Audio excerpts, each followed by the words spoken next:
mga ka-G-Patch, magbubukas na po kami ng transmission ng Mobilio.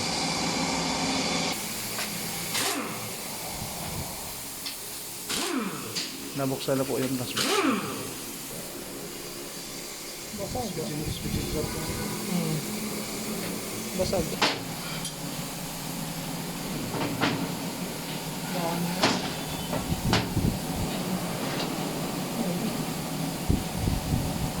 Ginamit nilang chemical dito. Batik-batik mo. Dapat ganito lang yun, oh. Yung mga ginamit yan silang chemical. Hindi na nga tayo, akala mo dumi eh. Pero hindi naman eh.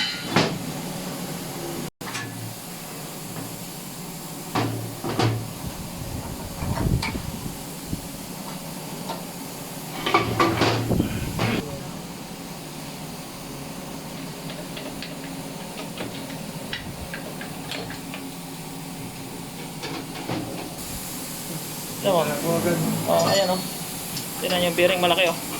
Ayaw. Yan oh. Dami na. Oh, ayan oh. Bearing talaga.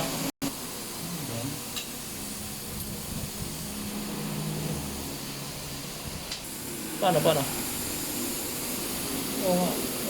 May harap ka ng spoon sa ibabaw. Oo nga. Kaya nadali yung ano. Oo nga, balik. Ayun ang tama ng ano. Oo. Makintab na yan. Makintab na to. Yan yung tumatama dito sa ngipin. So baliktad yan. Itong ibabaw na to. Yun ang pinakalak na. Oo. Baliktad yan. Dapat ito kasi pang ibabaw, hindi pang ilalim. Mali ang pagkagawa nila eh. Tama mo. Kita naman yung bakat, di ba? Ayan, bakat. Ang ginawa nila ginanon. Wrong. Ito ay ang mauuna dapat itong ilalim. Ito yung mga pang ilalim, yan dapat ang mauuna doon. Ito ang pang ibabaw. Lalagyan natin ng lock. So tama na, kita na stress kasi hindi na ano. Ayan oh. Dami oh. Andito yan sa ball body. Ang worried natin, sana hindi magbara-bara doon sa ball body. Kasi pag nagbara-bara na doon, o kaya ma-damage yung mga valve, malaki ang gagastusin ninyo kasi kakalso ito doon eh. Habang bumubomba yung valve, doon sa butas na yon, magagasgas yung daluyan kung may mga particles na pumasok, mga metal yan eh. Nagpapanggap sila na marunong. Yun yung naiinisan ko kasi yung mga customer, ang dami pupunta sa amin galing na sa ibang shop, nakakatino. Kasi mga mali na yun. Hindi rin naman dapat nila kaya, huwag na sila huwag ka magpanggap. Kasi wala naman yung may-ari. Papalaman yung dami ko.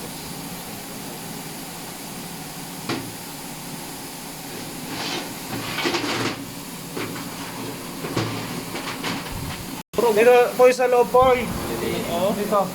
Hindi na pwedeng magamit yung mga malaki ang wow. Ito. Honda rin to. Ay, yung Honda na puti.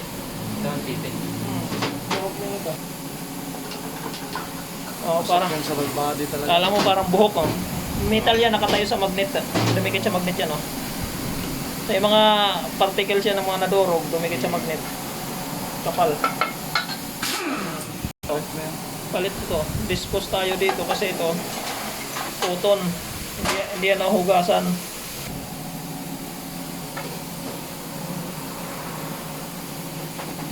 Ito yung mga electronics.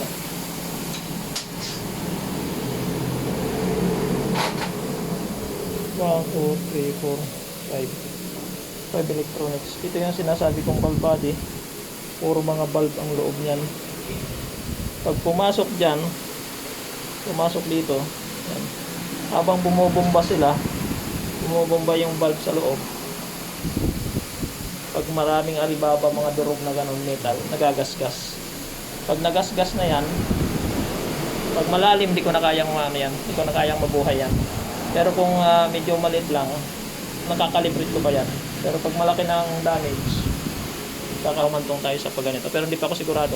Simlang din ang ano nito. Pag ito rin na pinasukan ng dumi, pero ang kagandahan, nakuha ko sa inyo ng info, parang bago lang na narinig ninyo. So maring hindi ko pa sinisiguro din na ito. Sana lang walang damage. Kasi ito yung bomba ng langis. Yun ang mga delikado kasi pag ganyan may mga natutulog. Maraming nadadamay, lalo kung matagal na. Sana maagapan namin pa. Tanggalin mga rin para mahukom natin. Mabarahan, hindi naman madadamage yan kasi hindi naman yan bumubomba. Lalo yan.